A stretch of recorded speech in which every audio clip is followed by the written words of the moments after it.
السلام عليكم ومرحبا بكم معنا في فيديو جديد. فيديو اللي غيخليك توقف وتفكر في العدو ديالك ديال بصح، الا وهو العجز. كيفاش هذا المصطلح لا الاصل ديالو في اللغه العربيه هو العجز، يقدر يحرمك من احلامك وطموحك، ويقدر يبعدك على مرادك، ويرجعك انسان ما عنده حتى اي هدف في الحياه. ماشي حيت انت ما قادرش توصل لشنو بغيتي، ولكن حيت انت اختاريتي ترتاح عوض ما تحاول. ولكن عندي لك قصه تقدر ترجع فيك الروح باش تنوض تحاول من جديد. معنا اليوم ادم، انسان ذكي وشغوف بالحياه، ولكن قاتل العجز. مجتهد ولكن ديما مخربق، وعايش في الروينه، وديما مأجل الالتزامات ديالو، وديما معطل على شغاله. هادشي ما عمر ادم كان فخور به، بالعكس كان ديما مقلقو وما عاجبوش، وكيتمنى ديما يتبدل وما يبقاش مخربق في كل شيء. واحد النهار كان ادم ضروري يخدم واحد البروجي في الدار، حيت مطلوب منهم في المدرسه، وكان عنده الوقت الكافي. ولكن هو خلاه حتى لاخر لحظه، وبالتالي تعطل بزاف باش يحطو عند الاستاذ ديالو في الوقت اللي حدد ليهم. هادشي بطبيعه الحال غيعطي نتيجه سلبيه في النقطه ديال الماده. واخا كان ادم انسان كيقرا مزيان، ولكن كان انسان معكاز. ادم ما حسش مزيان وزاد تقلق من النتيجه، وما كانش عنده الوجه باش يقابل الاستاذ ديالو، حيت اخر نقطه في القسم كانت هي النقطه ديالو. وحس بواحد الاحراج كبير. هنا الاستاذ ديالو غادي يعيط عليه وغيعطيه واحد الورقه. فاش ادم غيحلها غيتصدم، لقى فيها واحد العنوان واللي هو 5 الافكار علميه لمقاومه التسويف والكسل، ولا نقولوا مقاومه العجز.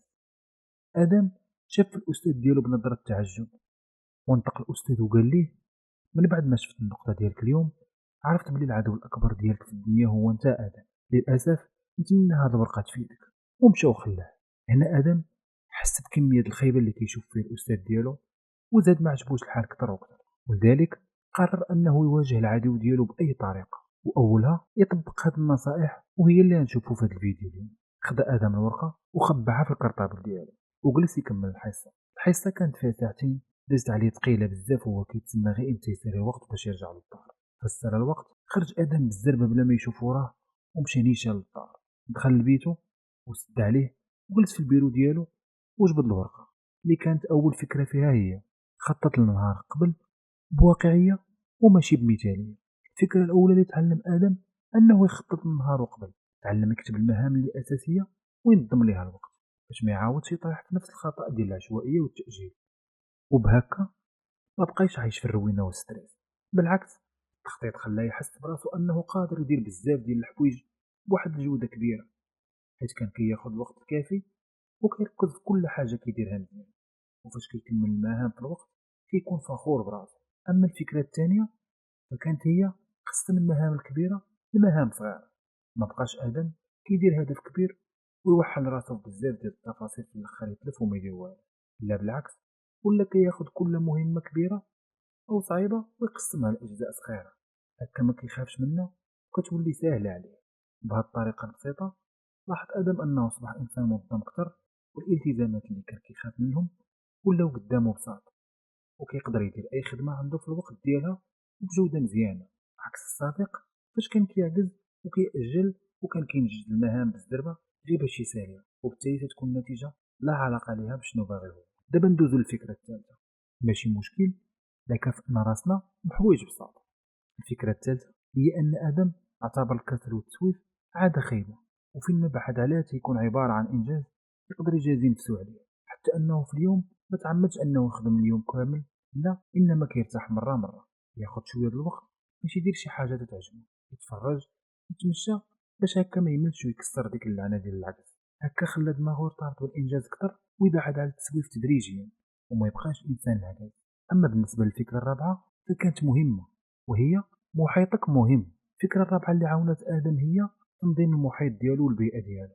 وجد البيرو ديالو ومسح اي حاجه تشتت ليه بالو، جاب الكتب، كل حاجه غادي يحتاجها للخدمه اللي عنده. قدر يخلق واحد الجو كالم في بيته. هكا ادم التركيز ديالو ارتفع وتزاد، وما بقاش مجرد حاجه كيتمناها، وادم ولا شخص منظم وشخص ما كيعرفش العجز. واخيرا الفكره الخامسه، واجه الخوف من الاخطاء ديالك. الفكره الخامسه هي انه ادم واجه الخوف ديالو من الاخطاء. ادم اللي كان ديما كيأجل الخدمه والالتزامات اللي عنده فقط بسبب انه كيخاف يغلط وما يكونش داك الشيء مثالي او كامل. اليوم ادم تخلى على التسويف مرة، وما بقاش إنسان عكزان، بالعكس ولا انسان كيبدا الخدمه بلا ما يتسنى الوقت المناسب. الا غلط كيصحح، ما بقاش الخوف كيوقفو، ولا كيتطور تدريجيا، وهكا الانتاجيه ديالو تزادت بطريقه مبهره. النصائح الخمسه اللي عطا الاستاذ الادم قدرت تبدل جانب كبير في حياته، ماشي حيت هما نصائح سحريه لا، ولكن حيت كان خاصو يصبر مع راسو ويثيق في راسو اللي قادر يدير بزاف ديال الحوايج اللي كان ديما خايف منهم وكيبانوا ليه صح. واكيد هاد النصائح ما محتاجهمش غير ادم بوحدو، بل حتى حنا وبزاف منا محتاجين.